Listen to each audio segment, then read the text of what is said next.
Well, welcome you both. It's exciting to have everybody here for the conversation. And for everybody listening in, we got a co-host today joining us. We've got Corey Cotto. Corey's one of the leaders of ELC Seattle. So welcome, Corey. How are you doing? I'm doing great. Hey, Patrick. And then we got Maher here. Maher, how are you doing? I'm doing excellent. Thank you for having me on your podcast. I've been really excited for our conversation because I think we're going to be able to examine this from a couple different perspectives and really do the topic justice in terms of accelerating learning with AI and helping people become more effective with championing AI initiatives in their companies. Everybody listening in here, like Maher, you know this, like AI is moving fast. And then the other hand is for everybody listening in, they are under constant pressure to keep up. And this is the operating environment that we're in right now. This is really the topic of our conversation, is how to accelerate our learning and keep up with the advancements of AI and how that impacts our engineering organizations. And we've got some incredible stories to get into with you. So a story that I'd love to hear from you first, Maher, is what was a moment in your AI journey where you really realized you had to rethink your entire approach, where you're like, wow, I need to upskill and learn fast in order to get on top of this new advancement or this new initiative? Yeah, that's a good question. I mean, I don't come from an extensive machine learning and AI background. I don't have a PhD in data science or AI myself. So my background was more on software engineering, distributed systems, SaaS products, and all of that. But a few years back, I was, found myself in a position as a VP of engineering in an AI startup, leading AI teams and AI products. And when I looked at that from, that perspective, I was bringing my, ways of leading software engineering teams and all of that. But AI was completely different. The way you plan, the way you kind of manage process and pipeline for AI was different. So for me, it was like a moment where I was like, well, I need to step up my game here. And I need to really be able to first understand these complex concepts and be able to lead the team from a vision, from an execution perspective. So I realized that I need to be able to speak the language. I need to be able to lead the team and hopefully be a good leader for the group. What I did is I started learning, and by spending a lot of time on my own, reading and learning on my own. But one of the ways I was not thinking about at the time, which I was surprised to appreciate the value of it, was to learn from my team, like really learn from the people who I manage, and they report to me. But I ended up, going to them, asking a lot of questions. They were very generous with their answers and knowledge, and I learned from them first before I learned from any other source. And I think that learning was also curated for the topics and the context we had at hand. And then over time, I think when later when generative AI became a thing, right? Like I think that was a moment where everything was booming, generative AI, LLMs. I couldn't just sit and watch this going, moving that fast and, increasingly kind of impacting software engineering development. So I had to go even deeper. And I think the way I did it was by trying to find the right balance between, how far I go into understanding, some basic concepts and how deep I need to go into some areas, because I need to understand how these will bring value to our software and to what we do. I think at the end of the day, I ended up, reading a lot, following experts. And then I thought, that experimentation could be a good way to learn too. So I was really focused on getting small prototypes, small examples running. These early days, everything was through an API, but then over time it became easier to just run things locally and deploy to your own, environment with the open source also development. So at the end of the day, looking back at my journey, I think the most important aspect of my hopefully growth in this area was like how I was able to manage agile learning, really learn, but also self-reflect and take some time and see, okay, is it good enough? Should I need to go deeper into some areas? Should I completely switch and go and learn something else? The other thing, hands-on experimentation was key for me to grasp these concepts earlier and faster, and then help my team move forward. And then collaboration, again, learning from my team and then learning from others in the community, and then bringing this as key value that I bring to my team in terms of like being the AI champion, building a vision, and executing on our roadmap. At the end of the day, as an engineering leader, your goal is to execute business goals and outcomes, and leveraging AI was key, and understanding and learning about it was just instrumental. So that's my journey again. And I think that moment where I felt like going from an engineering leader who was leading like very specific set of technologies to get AI under my org, and then I had to learn it and speak the language. And with the generative AI boom, everything happened a little bit organically, but it turned into a passion at the end of the day that really fueled my hunger to learn more. The way I learned is a little bit different, and I put myself in positions where I committed to explain AI to other stakeholders. That pushed me into learning, and I didn't have any other way around it than just going deep into understanding this, because I think the best way to teach something was to really deeply understand it. So you're talking about basic concepts and experimentation. Are there certain milestones you want to mark along this journey? So early experiments that you tested, or what was like the concept progression that you moved through? Yeah, I think at the end of the day, when generative AI at least started, the whole idea was that you have this amazing LLM that is a black box. You don't necessarily know how it works, but you had an API to access it, and you were just throwing text at it, and you get some very impressive human-like language back. So experimenting with that was the first thing I did through an API, ChatGPT at the time. And then as you start going deeper into trying to bring this to our own, systems and frameworks and products, you get to understand, some of the different nuances of using AI and the complexity of the concepts behind it and how it works, and also the risks and all of that. So I think in terms of like iterations or milestones, for me, it was very important to just understand how, these things work from a basic concepts of tokenization, context windows and all of that. And then generating the next token was very key to understand and go deeper into that concept. And then I started experimenting with real use cases of scenarios that might be the next product features we have. Like, really, how would you rephrase a feedback, or how would you use AI to help you set up goals for yourself? Again, we're talking about, I currently work at Betterworks, where we do performance enterprise software. So it was very important to apply real world use cases to my learning of AI. And then again, went into deeper concepts like RAG and fine tuning and some other concepts where it became a little bit clear in more tangible use cases of really how much AI can empower these features and how can they create advanced experiences for the end user just by leveraging AI. And I think that was a key moment where AI grew to a point where, especially open source, grew to a point where it was easier to just, as an engineering leader, I don't spend much time coding and building myself, but it was easy for me to just set up a few frameworks and tools that help me really experiment with AI locally. Think about Olama and other techniques where you can run any models, open source models locally, experiment with that and build these system prompts, and then use RAG and use, semantic search and all of that. So it was, again, there was many iterations and many steps throughout the journey. But each one of them got my level of understanding higher over time. And I was able to help my team develop better systems, again, to get to our final outcome, which is building more advanced features leveraging AI. A big part of learning, and Maher touched on this, is like applying the learning, experimenting with generative AI in a domain that you're already working in can really help accelerate the learning that takes place. And I like how you're applying it. You applied it to performance management, since that's the domain that you're working in, to try new things. I had a similar experience when I was getting excited about generative AI a few years ago as I was ramping up, is applied to the domain that I'm working in: software engineering intelligence, developer experience, developer productivity, because you can go and test the frontiers of the generative AI systems. Because if you're already a subject matter expert in those domains, you can see where the limitations are, and you might find novel outputs from the generative AI systems that cause you to go deeper, which can create new innovations that you can bring back to your business. Applying the learnings, experimenting with it is a key part to go and benefit there. One thing you mentioned, Maher, was about like bringing the team along in your learning. You did a lot of work on your own. How did you set aside time with your team to go and experiment, play, learn about generative AI and how they can apply it in their work?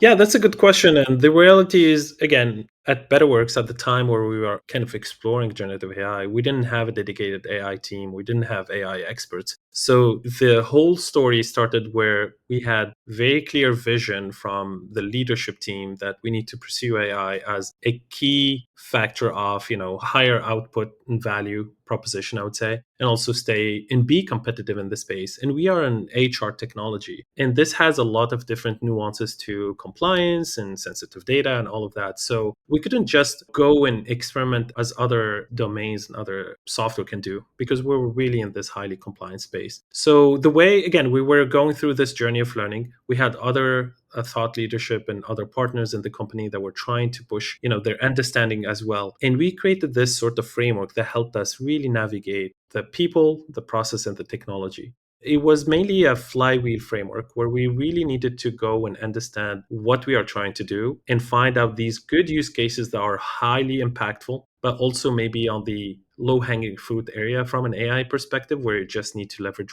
one of the easiest feature like summarization or rephrasing from AI, instead of going deep into like leveraging the more sophisticated ones. So we need to find these good use cases first, and then understand them and decide that we're going to pursue these. And then next was to be able to first build a proof of concept and then deploy it to production. Hopefully we'll have some time to go deeper into that, because that was one of the biggest challenges you face as an engineering team or as a business, because proof of concepts are easy, are very exciting, but to get that to a level of production standards and meeting all the compliance and challenges you have was critical, and went through many other steps. And then once you have this kind of build running, you put it, available to your end users, and then you go again into your flywheel and go and optimize. Because your first approach, and with the pace AI is going from an innovation perspective, that first approach you start doing is maybe irrelevant or not optimized as it should be. And also maybe for, meeting your AI goals and deployments and implementation versus, your other systems and distributed systems implementation, maybe the way you did it was a little bit like brute force or just the easiest way to get out there. And now you need to go and optimize and make this system,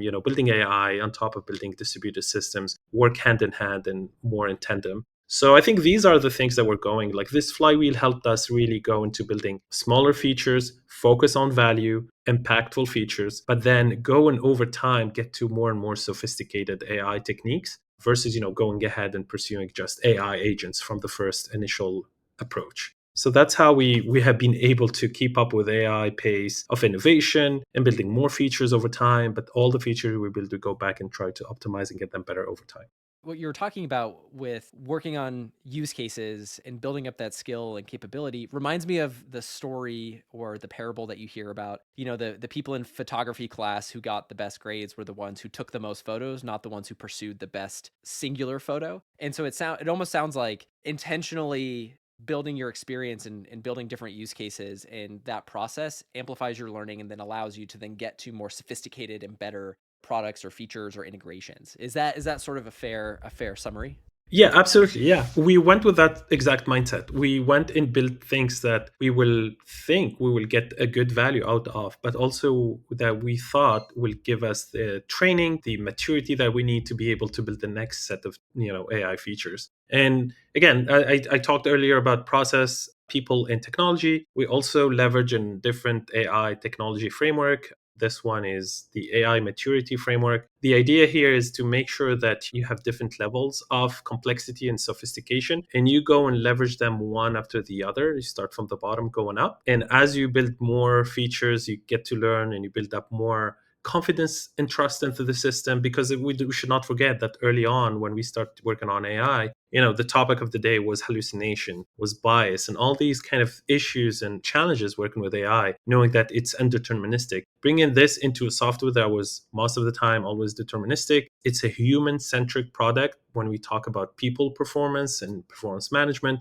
it's very hard to just automate everything and give, an unpredictable system to own this and make these decisions. So it was very important to build up our trust in the system, cover for all these use cases, meet our compliance, and then learn from these so we can go to the next phase of maturity in the system. And that was the vertical axis. The horizontal axis of this AI maturity framework is how much responsible AI you're building. And by, exposing more data to these AI systems, by sharing more, the risk gets higher. So as you do that, you need to also build more understanding of what are the risks you're introducing, how are you mitigating them, how much safeguards and guardrails you're adding to control that and control AI from becoming determined to the features and the set of features you have in your system and become a problem. So again, these are different frameworks and techniques that we use that helped us build more trust, confidence, and maturity in our development of AI. I like also, Maher, how you as a team revisited what you built after you launched that initial value, because the foundation on which we're building AI capabilities in our businesses is evolving so rapidly. Month over month, things are changing, or even every 3 months, it's drastically different. So the fact that you as a team are intentional about revisiting those decisions, implementing the new ways of working with those foundations, really, I see how it can really accelerate the learning that the team has, so that over time they just get stronger and stronger. Yeah, absolutely. One good example of this is when we started the journey, early on and this time, we wanted to leverage off-the-shelf AI solutions like API driven, AI. So you just have to connect with one of these vendors, you share with them your data, you get the output back, and you leverage this. But again, looking backward into this, trying to optimize it even more, understanding our specific domain constraints and compliance, it was very hard for us to kind of sell this to our customers, enterprise customers, where data sensitivity is high, data leakage risk is big, and you need to make sure like things stay in your system as much as possible. So when we went back to these same AI systems we deployed, we learned more about self-hosting LLMs and deploying these to our cloud solution, cloud systems, leverage open source models or any other models, honestly, that can serve this, but keep the boundaries of your system, keep the data in the boundaries of your system. So that was one of the key optimization we did by just taking everything back into our system to make sure our customers, understand the where the data is going. And again, we will be talking later about this. Hopefully, all the standard classic software development is still there. We have the cloud distributed systems, we have microservices, we have APIs, we have data warehouses and data pipelines. We needed to make sure all the controls and systems in place still work with AI. So to do this, we had to iterate. We had to go back and revisit these and say, okay, how can we optimize this? Is there a lazy loading approach we can do to save time? Because again, AI is data heavy and uses a lot of data. So if you just want to do everything in runtime, it's going to take forever for these AI responses to come back. So we start optimizing for these to be a little bit like happening on background threads and develop as much as possible techniques to optimize for these end user experiences. So these are incredible examples that you're talking about in terms of, and also like unexpected ways to accelerate learning, like the one you're talking about here about the revisiting of decisions and how that opened up opportunities to drive a better build that meets the needs of more enterprise customers. Like that's such an incredible example. I want to get into like, how did you determine how deep to go into each area of learning? You laid out a couple of important milestones here, and now we're talking about revisiting decisions and applying learning there. Like walk us through your framework for how you were approaching how deep you should go into certain concepts or new frameworks and things like that. Yeah, I think this is a traditional question, especially for engineering leaders. Like how much you go horizontal versus vertical, how much you stack your skills in learning versus how much you spread them out. And I think for AI in particular, because of the pace of the innovation when it comes to AI, like all these things are happening really fast. So for me at least, or for engineering leaders in general, I think we need to keep an eye on what is going on out there. So we need to be aware of the innovation. You should not go and read and go deep into every aspect, everything you see on a weekly basis. Like there's a new thing, you go and read everything about it, you become an expert in it. That's not going to happen. That's not even impossible at this pace. So what you need to do is really, again, go back to the basics and understand, what AI is capable of and its application to your domain. When you get to that level of understanding, you can start seeing some mappings, some affinities that become more and more ways for you or triggers for you to go deeper into these areas. And again, this is one of the soft skills you need to develop as an engineering leader, is to know when to go horizontal, when to go vertical. And the key is to have that right balance and to always do some self-reflection from time to time, leveraging, where are you now? What's the big picture out there? How many things you don't know? Knowing what you don't know is important at this stage. And how many of these things are out there? And what out of the things you don't know, what things you might be game changer for you and your team and your business, and you need to spend some more time on it. For me, it was very important again to go and understand the basics. But then at some point, we needed to be able to serve enterprise customers, multi-tenant, leverage, data governance, and really understand how the data will flow. So sometimes we had to go deeper into these areas, and I had to go and understand this a little bit more. And sometimes by doing that, I was able to help my team also go and make the right decisions. Again, this is our job as engineering leaders, is to guide the team. Even if you might have some people who are more deeply knowledgeable about some aspects, for you to have that kind of right triangle between horizontal and vertical is very key to just guide and trust your judgment and get the team to think about what is next for you and what is the next thing you need to learn or experiment with. And going back to what I said earlier, sometimes there is a good opportunity, especially with AI now, with everything that is out there, to be able to experiment hands-on before even you get into saying this is the way to go or this is what I think is the next thing for us. So experimentation is also important. The summary of everything I said, honestly, is developing a skill to be able to have this sort of agile learning that is not just, we usually use continuous learning. I don't think for AI it applies in the same way of just keep learning all the time. I think it's more about the agility and when to learn, when to take a break, when to go deep, when to go horizontal. I think that has been over time my journey learning that it's different. The way I need to learn about AI is different, and I need to really trust my judgment on when to go deep or when to go horizontal. Maher, you teased this earlier, the challenge of going from proof of concept to production. So bring us into a story or example of your journey there, and let's dive into some of the lessons learned.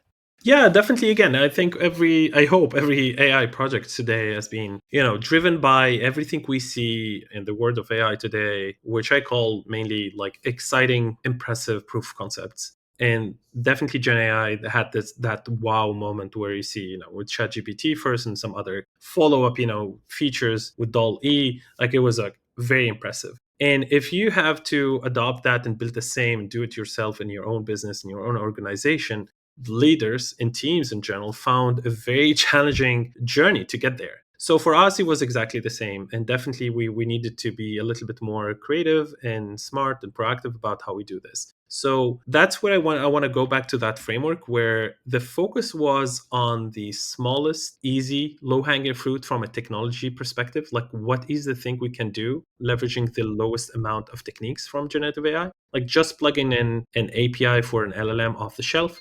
Again, it's just an API. We're very familiar with this. We have capacity. We have the software engineers to do this. There was no infrastructure involved. It's just, kind of pure API concept. And that's where we start building some of these proof of concepts. But then over time, we went into, again, understanding our domain and our, sensitivity to, data and PIIs and, all of that. We need to bring this more into our system. So that's where we were involving a little bit more the infrastructure aspect, ML ops, all these things were new to us. So we really wanted to go and spend some time. And this is going back to the previous question. This is where we needed to go deeper into this and understanding what are our options. Are we going to self-deploy all of these into native like resources like virtual machines, or will we be leveraging some of the managed services by the cloud providers that will just, again, give you AI as a service but deployed to your own environment? So we went into that space. We understand a little bit more the cost, the risk, the infrastructure cost, and the ROI return. I think at the end of the day, when we start building one and two, and then the third feature, all these features were, I would say, on their respective verticals. Like every feature were related to a specific domain. Think about summarizing feedback was for feedback. Helping you set goals using AI was for goals, and some other features were just independent. And as we move into production, it become more interesting to explore cross-feature AI techniques. So to be able to achieve that, now we get into the complexity of the distributed system, the microservices, the data, governance. Who owns the data that I need? How can I get that data? What kind of role-based access controls I have on these data, and how can I keep them applied to the AI interactions versus, losing control of who needs to see what and breaking all of these guardrails and kind of go into data leakage. So I think the journey was, again, full of learning milestones and kind of pivots at some point. But the most important part for us was that we knew exactly where we are, what kind of level of skills we had and resources we had and time we had. And then we started small. And we start focused, first of all, on the how much of these will be impactful to the end user. We really wanted to create the game changer features, but the ones that were easy to do.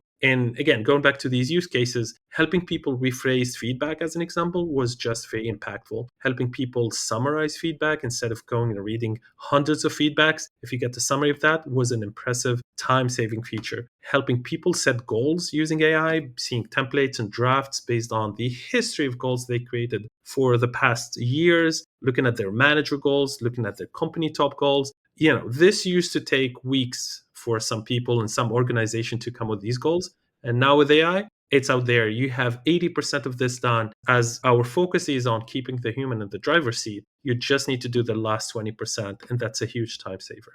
Yeah, Maher, I'm curious if you could go in a little deeper about how you and your team thought about evaluating the ROI for applying AI in the product. Because just because we can apply AI or build some feature doesn't mean we should. What mental models did you use to teach the team, how to go and measure the ROI?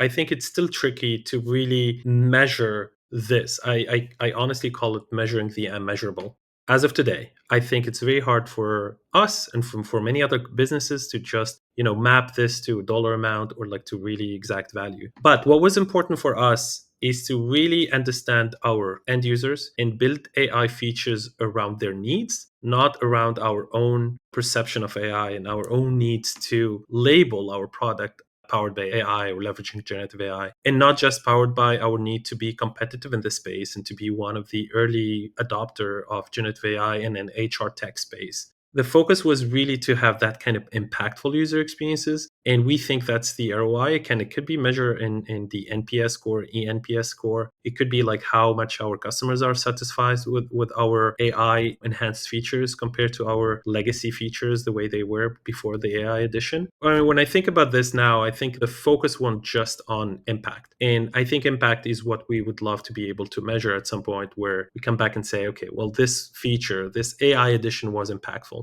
We, over time, going into that kind of flywheel and optimization and kind of trying to understand how it's doing, we were adding more and more ways for our end users and customers to tell us exactly how they feel about our AI features. The easiest thing was a thumbs up, thumbs down approach to any generated AI content. If you want to rephrase something, you can tell us as an end user if you like it or not. That will give us, again, something to be able to measure, some data to be able to look at if we need to go back and improve our AI, to fine tune, to do anything that will make that, your experience next time better. So again, ROI is still like an open area of discussion and improvements, but definitely for us, the most value or the most metric we're trying to get to is user satisfaction.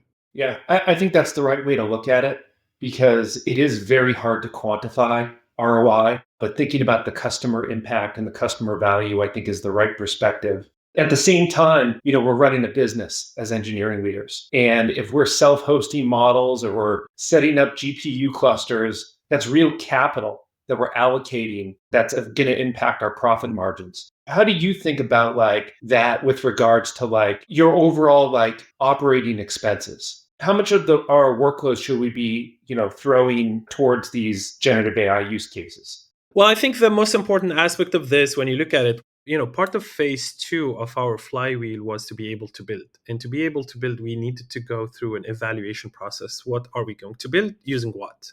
Looking into the different models that were out there, the licensing cost, if we want to use this off-the-shelf solution or self-host or open source, look into these properties of these models, the capability, the accuracy, their performance on the tasks. And then looking at the cost from an infrastructure perspective, again, you might be using an off the shelf. So that's like kind of cost per operation or per token, or a cost of, if you self-host all of this, you will pay for resources, compute, and GPU and all of that. So we looked into this data. And honestly, again, we wanted to really start small and keep scaling up our infrastructure if needed. We did some estimates and we found out that the cost is not exorbitant. It's not too high for us to stop at this time and say, like, okay, this is too much, too expensive. We cannot pursue this until we have guaranteed that revenue will be higher to cover for these costs. I think based on our estimates and the way we wanted to go really small at the beginning and iterate and increase over time was a good guidance for us to really adopt AI in that matter. And looking at the business in general, AI has been definitely a competitive leverage for us. Like when we talk to some customers and they understand that we have AI feature, obviously over the last few years, I think everyone was just going deeper into understanding AI, the risks of AI. As long as they clearly understand where our product fits and how it's using AI and how responsible it is and all of that, I think we have been able to turn a lot of customers into buying customers and move forward with our approach using AI. And I think AI was a key into that decision. Again, very hard to measure, one-to-one, I would say, ROI aspects, but definitely understanding the cost from an engineering perspective. It's part of any engineering leader job to keep an eye on cost. So based on these estimates, the cost was not too high, and the cost can keep increasing over time as we get more customers in the system. So I think the cost was part of the equation, but the early estimates, were not in any way a showstopper for us to pursue this. As we go today, we have more customers, we have more revenue coming. I think our cost is growing, but is significantly lower than initially. And part of this kind of estimates was also, if we use the system like an off the shelf, I think the cost will keep increasing as we have more kind of transactions happening with AI. But when we went and self-deployed this into our system, we will have these resources, compute running.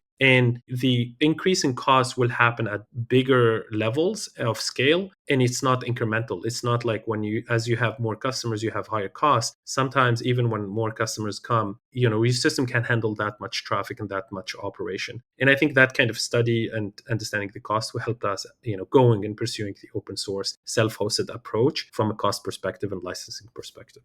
So you're talking about like ROI might be unclear, and you introduce us to a lot of other ways to sort of introduce that and help people get a good signal. But from the other side of like confidence in the outset, how do you help develop confidence in your AI strategy and vision? And then the other side of that is like the people challenges that arise in any of these things. So how did you manage stakeholders or some of the people challenges that came up? Yeah, I mean, becoming an AI champion, again, I'm not sure 100% if that's like a word I would say, but definitely it's more organic than planned for. It's something that happens based on, and there's something I always use in engineering leadership, passion, growth, development. I think if this thing is becoming more and more something you're interested in, and you pursue as a passion, you're very kind of, you have a lot of energy to learn about, to bring it to your day job, to really have an impact on your business. You over time build up that organic image of someone who is really pushing the boundaries of what can be done using AI in your business. You're guiding your team, you're helping everyone, different stakeholders, different departments. But I think the most important aspect of my job at this level was to navigate the risks of AI more than the advantages of AI. I think, again, because of that image and brand AI has today, with all the exciting, impressive, things we see online every day, there is a lot of interest from different stakeholders and the people aspects here. Like they want to leverage AI, they want to add AI, and they think AI is capable of doing everything, which is, might be true to a certain degree. But as an engineering leader, trying to understand the risks where that kind of limit of whatever is impressive should stop to keep everything under control and running within the compliance you are in, I think was very important. So learning about the risks of AI, hallucinating, the bias and the training data, how would you leverage and how would you build features that will not expose this bias and that will not just become hurting your business or your product over time because you were just excited about building it first at the first time. So managing all of that, building the right understanding of AI, explaining that, again, teaching this and explaining this to other stakeholders was key for us to really build, again, prioritize the features we had in mind. And sometimes that something is possible, it's out there, but your confidence in yourself, your team, your business getting there and building it the right way is still not too high. So that's why you need to deprioritize it a little bit as you build up more learning and more confidence in the system as you go. I think when it comes to people dynamics, obviously we had a lot of people excited about AI. We wanted all to pursue AI, again, internally as a tool to improve performance and productivity, especially software engineers today. I think they're using a lot of AI tools, copilots and all of that. So that's all great. But again, there's this picture of like AI becoming kind of replacing people. And when it comes to the product itself, AI taking over some of the decisions. And it was very important for us because it's a very human-centric product. It's all about managing people's performance, feedback, conversations, and goals. And we couldn't delegate all of this to AI and move on. So we really needed to build the features where we always keep the human in the center of the loop. And we use AI to really automate and improve and save time and kind of give a better user experience. But at the end of the day, as the end user, you still have control of all of that. So navigating all of these different, perspectives of AI, excitement and hype around AI, but, grounding this in real truth, putting together clear guardrails and safeguards to really leverage AI and boost your product without introducing risk was where it was most challenging part of my job. But over time, as you get into these conversations, as you said, you become some sort of like a reference, an AI champion, someone who people can reach out to really make sure their understanding is correct or their vision of a product feature is correct and accurate and can be done within the boundaries of the system. Do you have any strategies for non-AI experts for them to build awareness, gain confidence, and drive AI integrations in whatever parts of the business that they operate? I mean, to be very honest, AI experts are hard to find in most of the organizations we're talking about today. I think generative AI in particular took the world by storm. Very short time, everyone became like an AI expert. So I really label everyone a non-AI expert, including myself. I started in this journey like a few years ago, but I don't have the strong hands-on IC in research AI expertise. But from what I take from your question is like the non-AI experts, I would say the non-technical people, other stakeholders who are out there either asked to include AI or integrate AI or build AI, or asked to just assess AI addition to certain products and features or processes, just adopting AI to enhance some of the productivity. From that perspective, I think it's very important that as someone who has been eager into learning about AI and understanding this, I think you need to be able to build some language that is a little bit more non-technical. This happens a lot when you have conversations with customers. And I'm, again, as an engineering leader, I get into these sales pitches and conversations with customer, clarifying some concepts about AI. So practicing that a little bit more, going into pursuing, again, learning about these concepts and how can you communicate around them to someone who's not an expert or not purely technical, I think was key for me to help myself and the business in general to get more trust and confidence that our solution is going to be better over time as we adopt more AI and as we build more AI. And as the end user experience is not being impacted by all the things that might go wrong with AI. So I think over time, again, it takes time to get to that level of capacity of speaking a high level language that is not purely technical. We're not going to focus on what AI is just purely made out of. It's not about the how necessarily, and it's more about the why we are using AI and how we are introducing it and what kind of impact it will have at the end of the day. It's a topic that has been ongoing for me as I was focused on the technical aspect of this, but then over time, I need to take a step back and be able to speak to non-technical people and explain to them and help them build their trust and confidence in AI, including internal stakeholders, but also external customers. What about your AI roadmap at Betterworks has you really excited for 2025? Yeah, I think what I'm very excited about is this kind of across domain AI. When we started, and part of our maturity framework that we're using, we will keep adding more sophistication to the system. And building AI features for these verticals is fun and exciting and definitely impressive at some point. But I think that when the time comes when we have really deeply cross domain features using AI, I think that will be a game changer. And that's something I'm very excited about. In reality, what will happen here is that you can use AI to just leverage all of these domains, all these data points, and create a whole program for performance management. I can give you a very specific example. Like, think about a manager who has a team of like 10 people. And, based on all the skills they have, all the feedback they received, all the goals they have been trying to do, the ones that they were successful, the ones that failed, your own goals as a manager of that team, your top company goals. Think about one day AI capable of putting a program for the whole group, including yourself, like what things you need to go and learn. And again, we have integrations with learning management systems like Udemy and Coursera. What courses you need to take from there, you and your team members, what skills you have, you have to improve, what kind of conversations you need to have, how many meetings you need to be able to set up. Think about AI helping you put together all this program for you to review, to tweak a little bit, and then to execute on for the next quarter and the next half of the year. Again, that's what I'm very excited about. That's where our roadmap is aiming to. And that's where I think AI will be completely a game changer across different features, not just one, and empower these managers, empower these employees to just get to the next level of performance with ease and with the least amount of preparation and time spent into putting together these programs. I'm very excited about that. And we're definitely on a journey to get there. And so far, we are on track. That sounds very exciting. I can see a lot of managers being excited for that. We've got some rapid fire questions if you're ready to jump in. Yeah, let's go. All right. What are you reading or listening to right now? I'm on a journey to taking courses on the deeplearning.ai platform from Andrew Ng. It's been a good journey. The free material out there was just great, and I'm going into a paid tier to go deeper into these things. So not necessarily a book I'm reading. I think with the pace AI innovation is going, books might get irrelevant very quickly. There are some key books out there that are also on my list to read. And I think the next thing I want to be able to do to deepen up my knowledge and understanding is to build an LLM from the ground up. And there is a good book for that I'm pursuing. I am not surprised that you focused on the concrete applications for learning here. So I think that's a great answer to the question. Awesome. Second question, what is a tool or methodology that's had a big impact on you?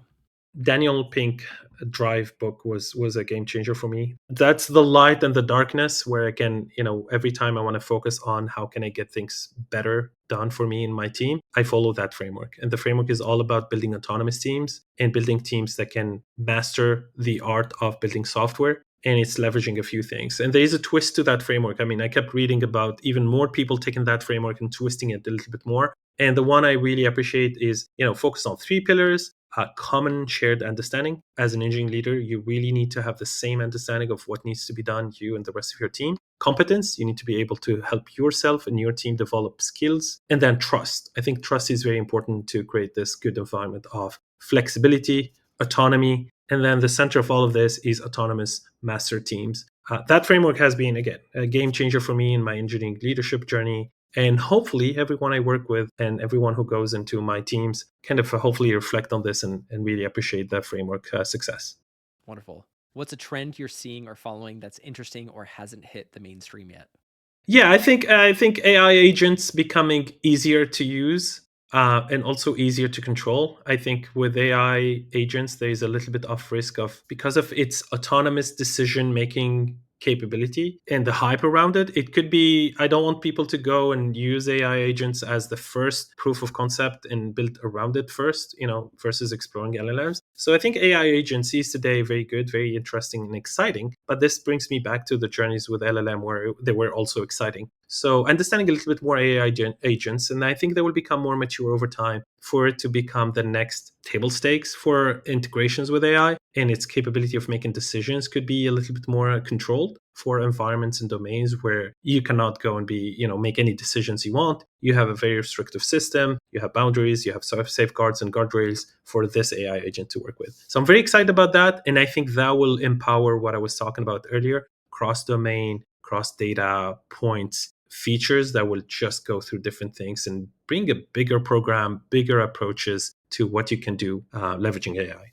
Last question, Maher. Is there a quote or mantra you live by or a quote that's resonating with you right now?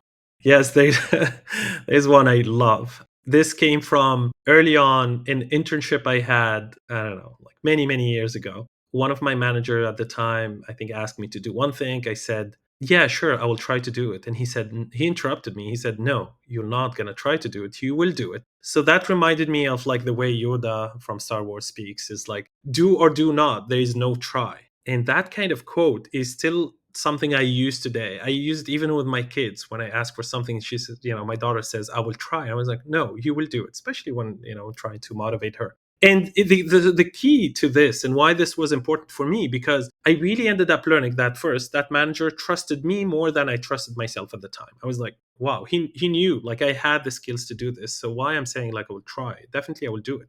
And then saying trying implies, there is a risk to fail versus, saying I will do it. There's a commitment, there's an engagement and kind of a motivation to do it. So that thing is like, again, even if it happens many, many years ago, it's still like something I live by to today.